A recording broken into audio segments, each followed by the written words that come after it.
Hello hi everyone.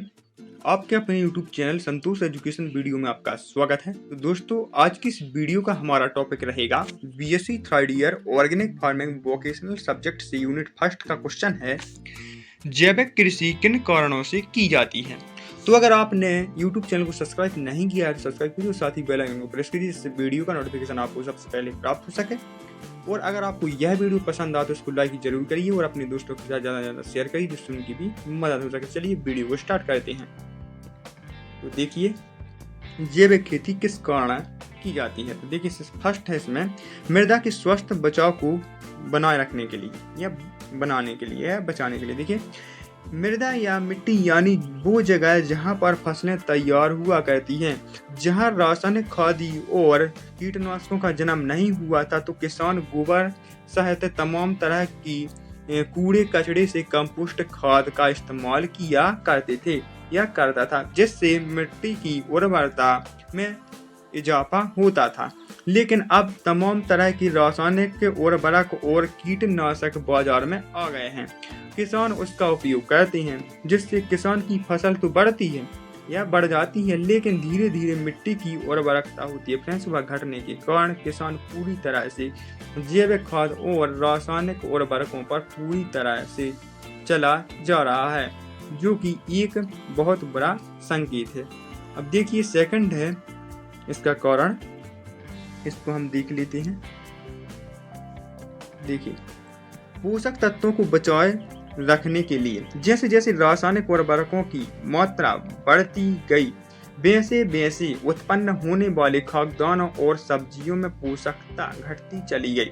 आज आलम यह है कि बैगन समेत कई सब्जियां और अनाज ऐसे हो गए हैं जिसमें पोषक तत्व से ज्यादा हानिकारक तत्व हो गए हैं और भयंकर रासायनिक उर्वरकों, पेस्टिसाइड्स आदि के इस्तेमाल से उत्पादित फसलों से बनाए गए भोजन को ग्रहण करने से लोगों में तरह तरह की बीमारियां फैल रही हैं और इनका इलाज करवाना आम आदमी के लिए मुश्किल हो जाता है।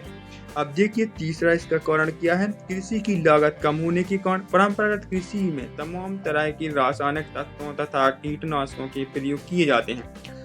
इसमें किसानों को एक फसल तैयार करने में काफी पैसा खर्च करना पड़ता है। और देखिए, जबकि जैविक कृषि की जाएगी तो इतना पैसा खर्च नहीं होगा, काफी पैसा खर्च करना पड़ता है। और देखिए, क्योंकि इसमें विभिन्न प्रकार के महंगे रासायनिक उर्वरकों की जगह गोबर सहित तमाम बेकार कूड़े कचड़े से बनाई गई कंपोस्ट खाद का प्रयोग करती हैं, जिसमें पैसे की लागत कम रहती है और फ्रेंड्स इससे बीमारी फैलने का भी डर नहीं रहता है। जो है कूड़े कचरे का उपयोग फ्रेंड्स वह हम कंपोस्ट खाद बनाने में इसका प्रयोग कर लेते हैं, जिससे हम कहीं पर गंदगी नहीं रहती है और कूड़ा कचरा फैलने की भी संभावना नहीं रहती है। अब देखिए, इसका चौथा है पशु उत्पादों में खतरनाक तत्वों को रोकने के लिए किसान जो फसल उगाता है उसका एक बड़ा हिस्सा पशुओं के चारे के रूप में इस्तेमाल किया जाता है।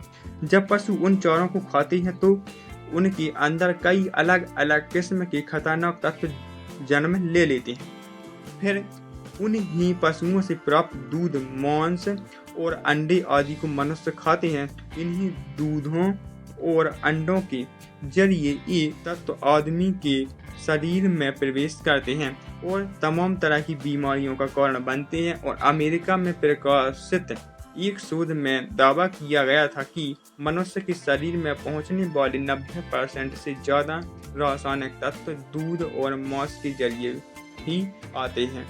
अब देखिए, हम आगे देखते हैं पर्यावरण की सुरक्षा के लिए। देखिए, तमाम तरह के कीटनाशक दवाओं के छिड़काव से पर्यावरण बुरी तरह से प्रभावित हो रहा है।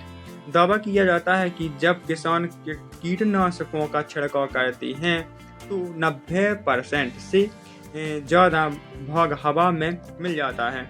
और देखिए, जबकि 10% से भी कम भाग फसल पर लगता है। इस प्रकार 90% वाला भाग जब हवा में घुल मिल जाता है तो पर्यावरण में प्रदूषण का स्तर बढ़ जाता है और उस क्षेत्र में रहने वाले लोगों में काफ़ी प्रभाव पड़ता है। तो देखिए, जैविक खेती करने से पर्यावरण को साफ बनाए रखने में मदद मिलेगी। अब देखिए इसके बाद इसमें आखिरी है प्राकृतिक और अच्छा स्वाद। जिन लोगों ने एक बार जैविक कृषि से प्राप्त खाद्यान्न और सब्जियों से बने भोजन को ग्रहण कर लिया है, वो उसके स्वाद को चाहकर भी कभी नहीं भुला पाते, क्योंकि जैविक कृषि से प्राप्त फसलों और सब्जियों के स्वाद उच्च स्तर के होते हैं। एक बात यहाँ पर जो ध्यान देने लायक है वो ये है कि जैविक कृषि करने वाले किसान हमेशा गुणवत्ता पर ध्यान देते हैं, न कि मात्रा पर। तो फ्रेंड्स, अगर आपको यह वीडियो अच्छा लगा उसको लाइक अवश्य करिए। अब इसके बाद हम अगली वीडियो में बात करेंगे जैविक खेती से होने वाले लाभ कौन कौन से हैं या फायदे कौन कौन से हैं। तो चलिए मिलते हैं अगली वीडियो में, जब तक के लिए जय हिंद, वंदे मातरम।